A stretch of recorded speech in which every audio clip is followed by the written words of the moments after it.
Good morning, children. Today we will start our next lesson, which is Chandrasekhar Azad. Try to recognize this picture. This is the picture of Chandrasekhar Azad, and this is your lesson 10. Now, should we start? You also try to read along with me. Chandrasekhar Azad, popularly known as Azad, was one of the most fearless and greatest freedom fighters of India. Chandrashekhar Azad, जो कि प्रचलित हैं आज़ाद के नाम से, एक सबसे निडर और सबसे श्रेष्ठ स्वतंत्रता सेनानियों में से भारत के एक थे. He, son of Pandit Sitaram Tiwari and Jagrani Devi, was born on 23rd of July 1906 in village Bhavra in Jhabua district of Madhya Pradesh. इनका जन्म कहाँ हुआ था? ये किसके बेटे थे? ही, वो जो कि पंडित सीताराम तिवारी, जो इनके पिता थे, और इनकी माता का नाम था जगरानी देवी, और इनका जन्म हुआ था 23 जुलाई 1906 में. जो इनका गांव था उसका नाम था भावरा, जो कि, और इनका डिस्ट्रिक्ट था झाबुआ, और इनका जो प्रदेश था, जो स्टेट था, वो था मध्य प्रदेश. अब यहाँ पे अगर मैं आपसे पूछूं कि आपके गांव का नाम क्या है, आप कौन से गांव के स्कूल में पढ़ते हैं, तो your answer should be Hoshiarpur. The village of yours village name is Hoshiarpur, while the district name is Gautam Buddha Nagar and your state is Uttar Pradesh. Understood? Your village's name is Hoshiarpur, your district is Gautam Buddha Nagar and your state is Uttar Pradesh. तो चंद्रशेखर आज़ाद का जो state था वो मध्य प्रदेश था, इनका district जो था वो झाबुआ डिस्ट्रिक्ट था, और इनका जो गांव था वो था Bhavra. He received his early education in Bhavra. जो उनकी प्रारंभिक शिक्षा थी वो उन्होंने भावरा गांव में ही प्राप्त की. For further education he went to the Sanskrit pathshala at Varanasi. और आगे की शिक्षा के लिए वो कहाँ गए? बनारस गए, जहाँ पे वो संस्कृत पाठशाला में पढ़े. He was a great worshipper of Lord Hanuman. वो भगवान हनुमान के बहुत बड़े भक्त थे. वर्शिपर मीन्स भक्त थे, पूजा करते थे. Once he disguised himself as a priest in a Hanuman temple to escape from the clutches of British police. एक बार क्या किया? डिस्गाइज मीन्स होता है वेश बदलना. अपना भेष बदल के ये एक बार इन्होंने हनुमान मंदिर का जो मंदिर था उसके पुजारी का भेष बना के ये निकल गए थे. किसके चंगुल से? क्लचेस मीन्स चंगुल या शिकंजे से. ब्रिटिश पुलिस, यानी कि जो अंग्रेज़ी पुलिस थी उसके शिकंजे से ये निकल गए थे. इनको माहिर माना जाता था. ये बहुत अच्छा डिस्गाइज करते थे, मतलब कि अपना वेश ऐसा बदलते थे कि लोग इनको पहचान नहीं पाते थे. इसमें ये इनकी एक्सपर्टीज़ थी. Young Chandrasekhar was attracted by non-violence, non-cooperation movement of 1920-21 under the leadership of Mahatma Gandhi. जब ये बहुत अपनी यंग एज में थे चंद्रशेखर आज़ाद, तो ये किससे आकर्षित हुए? जो महात्मा गांधी ने आंदोलन चलाए थे अहिंसा का. नॉन वायलेंस मीन्स अहिंसा, मतलब किसी के साथ लड़ाई झगड़ा नहीं करना है. नॉन कॉपरेशन मीन्स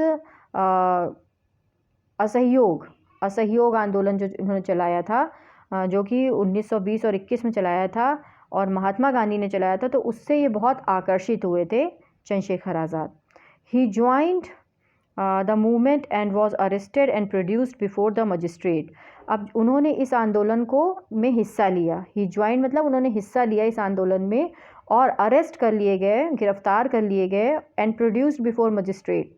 और उस समय का जो मजिस्ट्रेट था उसके सामने इनको प्रस्तुत किया गया. प्रोड्यूस मतलब हाजिर करना, प्रस्तुत करना. He gave his name as Azad means free, his father's name as Swatantra means freedom, and his residence as prison. अब जब वो मजिस्ट्रेट के सामने लाए गए तो मजिस्ट्रेट तरह तरह के सवाल करता है कि तुम्हारा नाम क्या है, तो उन्होंने बताया कि मेरा नाम है आज़ाद, जबकि उनका नाम था चंद्रशेखर. पहले उनका नाम आज़ाद नहीं था बिल्कुल. उन्होंने बोला मेरा नाम आज़ाद है, क्योंकि वो भारत को आज़ाद कराना चाहते थे. तो जिसका मतलब होता है स्वतंत्र। फिर उनसे मजिस्ट्रेट ने पूछा तुम्हारे पिता का क्या नाम है। अब आपको पहले से पता है इनके पिता का नाम क्या था, पंडित सीताराम तिवारी, लेकिन इन्होंने क्या बताया, इन्होंने बताया स्वतंत्र। स्वतंत्र मतलब कि आज़ाद, तो ये भी गलत बताया। फिर उनसे जब पूछा गया कि आप कहाँ रहते हैं, तो उन्होंने बताया कि मेरा जो आवास है, जो मेरा निवास है, वो है जेल। उन्होंने बताया जेल मेरा घर है। तो मजिस्ट्रेट जो कि एक ब्रिटिश था, मतलब वो भी अंग्रेज़ था, तो उसको गुस्सा आ गई इनके जवाबों पे। This provoke the magistrate who sentenced him to 15 lashes. अब जब उस मजिस्ट्रेट को इन्होंने एक तरह से उकसा दिया, वो मतलब इतना उत्तेजित हो गया, उसने बोला कि अब इनको सज़ा दी जाए। और उनको क्या सज़ा दी, सेंटेंस मतलब होता है सज़ा देना, 15 कोड़े मारने की। लैश होते हैं कोड़े। From then on he was known as Azad. और तब से इनको, चंद्रशेखर को आज़ाद के नाम से जाना जाने लगा। Azad's patriotism and courage inspired others to join the freedom struggle. अब जो आज़ाद की देशभक्ति थी, पैट्रियोटिज्म मीन्स देशभक्ति और करेज मतलब साहस, आज़ाद की देशभक्ति और साहस ने दूसरे लोगों को प्रेरित किया inspired to join freedom struggle, कि वो भी स्वतंत्रता संग्राम में हिस्सा लें। Chandrashekhar was the mentor of Bhagat Singh. Bhagat Singh को आप सब जानते हैं, उनको फांसी दी गई थी अंग्रेज़ों के द्वारा।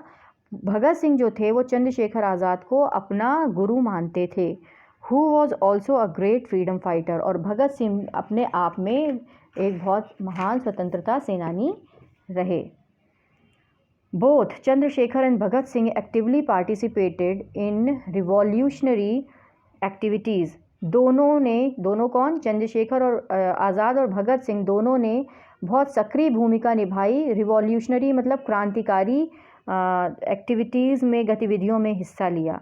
ही was deeply disturb by Jallianwala Bagh massacre in Amritsar 1919। वो बहुत बुरी तरह डिस्टर्ब हो गए थे जब जलियांवाला बाग कांड हुआ था। मैसेकर मीन्स होता है नरसंहार, बहुत बड़ी स्केल पे, बहुत बड़ी संख्या में लोगों को मार देना, मौत के घाट उतार देना, उसको हम कहते हैं मैसेकर। तो अमृतसर में ये हुआ था। आपको पता होना चाहिए कि आप लोग जानते हैं कि सिखों का त्यौहार होता है लोहड़ी, उसमें सब उस अवसर पे इकट्ठा हुए थे अमृतसर में। जलियांवाला एक बाग था, बहुत बड़ा पार्क था, वहाँ पे एक बहुत बड़ा कुआं भी था। जनरल डायर ने, जो एक ब्रिटिश ऑफिसर था, उसने पार्क को घिरवा लिया था और वहाँ पे स्वतंत्रता सेनानियों के कुछ स्पीचेस हो रही थी, उसको रोकने का उसने आदेश दिया। वो लोग नहीं रुके, तो जनरल डायर ने कहा कि सबको भून डालो। उस समय जलियांवाला बाग में बहुत से बूढ़े, बच्चे, महिलाएं बहुत से थे, और जनरल डायर के एक इशारे पे हज़ारों लोगों को उस समय भून दिया गया था। और कहा जाता है कि वहाँ जो कुआं था वो लाशों से भर गया था, क्योंकि लोग अपनी जान बचाने के लिए उस कुएं में कूद गए थे। तो ये बहुत भयानक एक त्रासदी हुई थी। तो उसकी वजह से जो चंद्रशेखर आज़ाद थे वो बहुत बुरी तरह हर्ट हुए थे। उनको लगा था कि इतने इंडियंस को इन अंग्रेज़ों ने मार दिया, मौत के घाट उतार दिया। He also played a key role in Kakori case. Kakori case क्या था? काकोरी केस था, अंग्रेज़ जो हैं वो ट्रेन के ज़रिए हथियार मंगाते थे। तो काकोरी एक जगह थी जहाँ पे ट्रेन को रोक कर चंद्रशेखर आज़ाद ने और इनके कुछ जो साथी थे उन्होंने मिलकर अंग्रेज़ों के हथियार लूट लिए थे। और उस केस में इनकी तलाश चल रही थी बहुत ज़ोर शोर से अंग्रेज़ी पुलिस द्वारा। Chandrashekhar was a terror for the British police. Terror means खतरा, मतलब एक तरह से बहुत बड़ा भय का कारण थे चंद्रशेखर आज़ाद ब्रिटिश पुलिस के लिए। He was on their hit list and the British police badly wanted to capture him dead or alive. अब क्या था, क्योंकि उन्होंने हथियार लूट लिए थे अंग्रेज़ों के, तो जो ब्रिटिश पुलिस थी उनकी हिट लिस्ट वो होती है कि जब हम टारगेट करते हैं कि हमें किसे पकड़ना, उसमें टॉप पे इनका नाम था। और ब्रिटिश पुलिस चाहती थी कि किसी भी तरह चंद्रशेखर आज़ाद को पकड़ा जाए, जिंदा या मुर्दा। अलाइव मीन्स जिंदा, डेड मीन्स मुर्दा। On 27 of February 1931 Chandrashekhar Azad was at Alfred park in Allahabad, now Prayagraj. आप लोग सब जानते हैं इलाहाबाद का अब नाम प्रयागराज हो गया है। तो चंद्रशेखर आज़ाद को जब वो एक वहाँ के प्रयागराज के अल्फ्रेड पार्क में थे, तो he was betrayed by an informer for the British police. अब चंद्रशेखर आज़ाद का एक साथी था जो बन गया था इन्फॉर्मर, मतलब खबरी बन गया था ब्रिटिश पुलिस का। उसने धोखा दिया उनको, उनके साथ बिट्रेड मतलब उनके साथ धोखा किया और उनकी एल्फ्रेड पार्क में होने की सूचना उन्होंने पुलिस को दे दी। उसने the police surrounded the park and order Chandrashekhar Azad to surrender. अब पुलिस ने जैसे ही उसको खबर मिली पुलिस को, उसने पूरे एल्फ्रेड पार्क को चारों तरफ से घेर लिया और चंद्रशेखर आज़ाद को ऑर्डर दिया कि वो सरेंडर कर दें, है ना। तो Azad fought bravely and killed the policeman. Azad उस समय अब वो तो तैयार थे नहीं उस चीज़ के लिए, लेकिन फिर भी उस समय भी वो बहुत बहादुरी से लड़े और पुलिस वालों को कुछ को मारा भी। Finally finding himself surrounded by the police he shot himself. लेकिन अंत में जब उन्होंने देखा भाई पूरी पुलिस फोर्स ने उनको चारों तरफ से घेरा हुआ था, वो अकेले थे, उनके पास ज़्यादा हथियार भी नहीं थे। अंत में जब उन्होंने देखा कि चारों तरफ से वो घेर लिए गए हैं, तो उन्होंने कुछ पुलिस वालों को मारने के बाद खुद को भी गोली मार ली, shot himself. Thus he kept his pledge of not being caught alive। इस तरह से उन्होंने जो शपथ ली थी कि वो कभी भी ज़िंदा नहीं पकड़े जाएंगे, उसको उन्होंने पूरा किया। He used to recite his favorite Hindi couplet.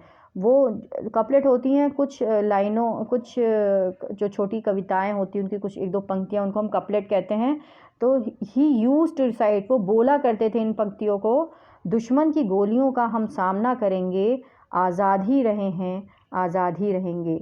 ये उनकी फेवरेट लाइंस थी जिनको वो बोला करते थे। तो अंत में उसको उन्होंने सत्य भी कर दिया।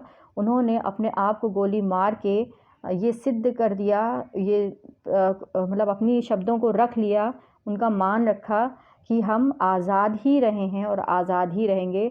उनको ज़िंदा वो कभी भी पकड़ नहीं पाए। तो ये थी स्टोरी चंद्रशेखर आज़ाद की। आप इससे प्रेरणा लें, ठीक है। इस स्टोरी से आप प्रेरणा लें और अगर कुछ समझ में नहीं आता है तो पूछें।